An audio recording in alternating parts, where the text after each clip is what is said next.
Today, I want to share with you a realization I made and how it has completely changed my life, and I bet it will make the same change for you. Now, I want to tell you a story. So, the story comes back all the way to my 8th grade year. And at this time, I was in Spanish class, and there were three kids around my table, and one of them asked the teacher, "Teacher, have you heard about this virus going around the world?"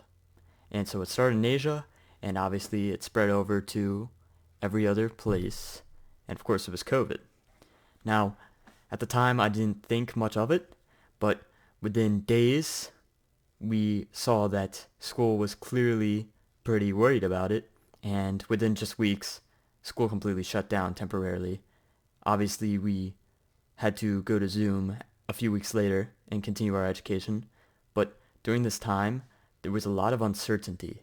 And it took this entire idea of school being a very structured and routined place for me and completely spun it upside down on its head.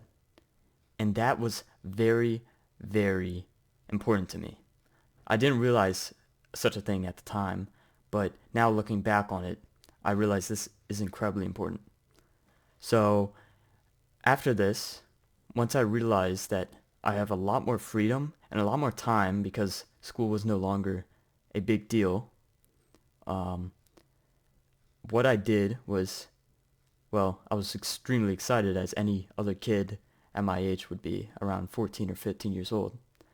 But aside from that, it gave me so much freedom to become what I had always wanted to be and do the things I have always wanted to do.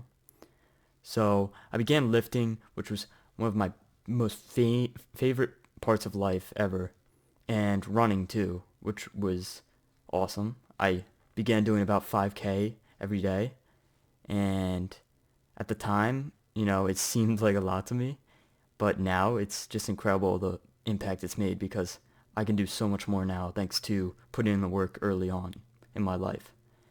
And I just want to emphasize that it has set me up for such success. So shortly after school went out, my family and I went to Florida as a kind of vacation, but also to get away from the crammed environment that it's like here where I live now. And they don't have much of a mask mandate there in Florida, so it made it much more kind of live the way you want to live. As long as you're not in a confined space, there's no restriction for like if you need a mask or not. And so I I developed a lot of love for, like I said, lifting and running. But on top of that, I realized something profound, and that was that you only have one life. Now I want you to truly think about that. You only have one life to live. Now, you might be thinking, well, obviously I only have one life to live. But once you truly internalize that and you accept that death is inevitable and that you can only do your best to make the most of this life here and now, then you basically realize that you have all the control you'll ever need. Yes, you might not be able to control every tiny little factor, but in the long run, you have a lot more control than you think you do over your life. And that really pushed me out of my comfort zone. And at first it was very scary. I hadn't accepted yet that death is inevitable and no matter what we will do, we will die. But with that, there comes a lot of freedom because, no matter what, you will die. But yes, that's true. But that means no matter what you do, nothing is permanent.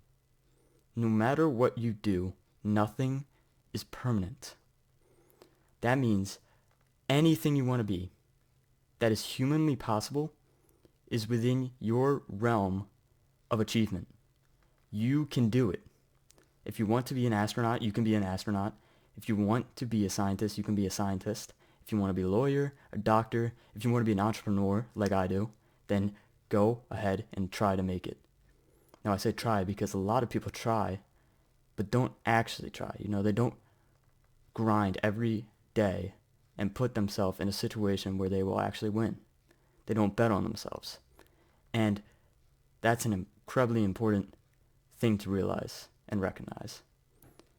once you realize that this is the only life you have, you, in many ways, treat yourself with a lot more respect and dignity, but also you take your health and your wealth a lot more seriously.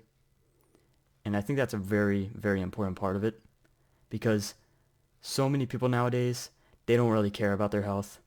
And you can see this constantly with people eating junk food and not eating the right things that are good for the body. And it has a profound impact on them, obviously, not in a good way. Um, but yeah, you can see the obesity rates, for Americans has skyrocketed. And, there's just so much fast food. There's so many ways that all these big corporations are using psychology to keep people hooked on their products, but also trying to, um, what's the word? Convince them almost in a way, or like persuade them from going to the products that are good for them. So, when you're spending time on your phone, for example, yes, you're using the product, but you're also not exercising. You're not doing these things that can really set you up for a much more successful life. And I'm not saying that spending time on your phone is necessarily bad. There's times where you need to do that, and it's very useful, matter of fact. But we do it too much nowadays, at least a lot of us. And it's becoming kind of a disease in a way. And so I wanted to make it clear that once you really put this in perspective and you truly accept that your life is anything you can make it, then the feeling inside of you, the amount of freedom is like nothing I've ever felt before. I began running and kicking it up above 5K per day. I began doing 4 miles, 5 miles, 6 mile runs. And it ended up so much to the point where last year, during the summertime, I did over 500 miles in the summer. And it was one of the most fulfilling achievements I've ever done in my life. And I strongly advise you guys to aim for that at some point in your life. It is incredibly difficult because for me, it was about an hour and a half of running every single day. And, the entertainment, like all you can do is really listen to music or listen to a podcast. But in the long run, it was very fulfilling and really showed me what I could do when I put my mind to it. And yeah, I just thought that was incredibly important for you to know.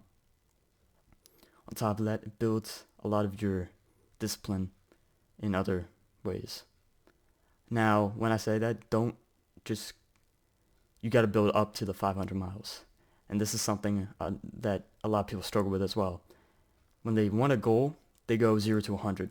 But they don't realize that that is an unrealistic expectation and that you should be going in steps. It should be, doing a 1 mile run every week at the minimum. Just make it super easy. Make it something that is manageable and realistic. And then slowly, 3 weeks from then, you do 2 miles every week. And then 3 weeks from then, 3 miles every week. And you check in with your body as you progress. This is something incredibly important so that you don't get injured and end up completely destroying your body on top of your mind because you see this goal and you feel like a failure because you didn't achieve it. But you have to realize that, it comes with patience. And that's something that a lot of people don't understand. I had to learn it the hard way when I tore my ACL my sophomore year because, we were at this race and I didn't take the time to really understand the course. And it was fully my fault because, excuse me, if I had taken the time to understand this one treacherous part of the course, it could have completely changed my trajectory on how I did. But yeah, I just thought that was something important to bring up. And so just don't take your health for granted. Try to do your best and don't worry about the small things. I think that's something that everyone can learn from. So yeah, do your best to live the best life you possibly can. thank you for watching. If you liked the video, go ahead and drop a like, and feel free to become my first subscriber. It would mean a lot. And have a great day.